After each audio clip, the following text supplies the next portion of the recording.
second presentation covers the idea of the spiritual rebirth connected with spring and Easter. So we'll begin by just repeating one or two of the ideas presented already. And we understand that Easter is the time of the physical rebirth of nature in the spring in the northern hemisphere, marked by the vernal equinox between March 19th and March 21st. It is the time of the year when the hours of daylight and darkness are equal and the direct rays of the sun fall directly upon the equator. And we know this is due to the fact that there's a natural inclination of the earth, and as the earth moves around the sun, different parts of the northern or southern hemisphere receive more or less direct rays. And at the time of the vernal equinox, those rays fall directly over the equator, and so we perceive that the hours of daylight and night are the same. Well, that's Easter from a terrestrial and perhaps astronomical point of view. But it is, we know, a holiday for Christians. It is the time of year when they reverently celebrate the resurrection of their Savior, Jesus Christ. And it is very natural for them to celebrate the resurrection of their Savior in associationship with the sun and what goes on at this time of the year. It is interesting that in the earliest depictions of Christ, we see images of him with a solar orb radiating above his head, identifying him as a sun god. And we know that the sun gods in all traditions are born around the time of the winter solstice, around December 21st. So the light of the sun seems to be reborn or resurrected in the spring in all its glory after the death of winter in the northern hemisphere. And this is sort of synthesizing what we've learned in our first presentation. So now we want to move this to the idea that this idea of the Savior, who is the object of reverence, is not unique to Christianity. As it was mentioned before, the Hindus have their Savior connected with the sun, Vishnu, who is also reverently invoked, and we read about it in the Puranas.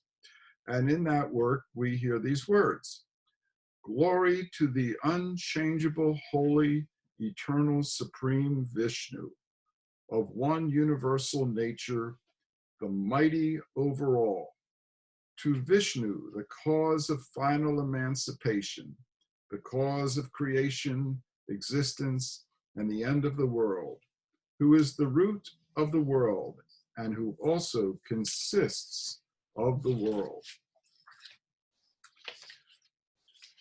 So, like Christians, with their Christ, Hindus associate their Savior, Vishnu, with the sun, and declare that the sun is of a sevenfold nature. And we read about that in the Vishnu Purana in these words: "Vishnu, in the form of his active energy, never either rises or sets, and is at once the sevenfold sun and distinct from it." Now, Theosophy puts forth this ancient universal idea of the sevenfold nature of the sun, the sevenfold nature of the human being. And so that is a more complete description of the basic idea that we recognize that man, or the human being, is both an objective physical being, but there is a hidden part of man which is much more complex, and that sevenfold nature, that invisible part of the human being, makes up the totality. So what is the meaning then of this sevenfold sun? So the sun, as a human being, is sevenfold. The objective physical sun that we see and feel, uh, just as the gross physical body of the human being is the lowest aspect of the physical sun. And that sun is a reflection of the real sun, or its highest aspect. And that highest aspect of the sun has been called or described as the universal presence of life and light. The one universal presence of life and light, the first manifestation of the ever unmanifested absolute all. So we might say that there is a spiritual sun, which is hidden, and the objective sun, just as there is a spiritual nature to the human being and a physical, observable, tangible nature to the human being. So we understand that the physical sun is the source of light and heat for our solar system, the worlds of our solar system. But this spiritual sun, this sun, is also like the heart, which pumps the force of spiritual and physical life and light throughout the body of the solar system. So it might be likened to the heart in the body, which pumps life-giving blood throughout the body. This spiritual and physical sun together give forth to the universe, to the solar system, spiritual as well as physical life and light. So now we move into the spiritual rebirth at this time of year. So we can see that this real, invisible, hidden sun, this spiritual sun, corresponds to the higher self, spirit, Atma, the Christos principle in the human being. The higher self is the source of life and light, spiritual for the human being, just as the spiritual sun is the source of those kinds of forces for the solar system. The Christos principle, the higher self, Atma, like Vishnu, is the real hidden sun in the human being. And like that invisible sun, we can never see it. Yet it is the savior within and the cause of our final liberation. Like Vishnu, the Christos principle is the creator and preserver of our conscious life in spirit, the destroyer of ignorance and illusion, and the regenerator of spiritual knowledge in the mind. At Easter, and this is probably the most important idea we can take from this morning.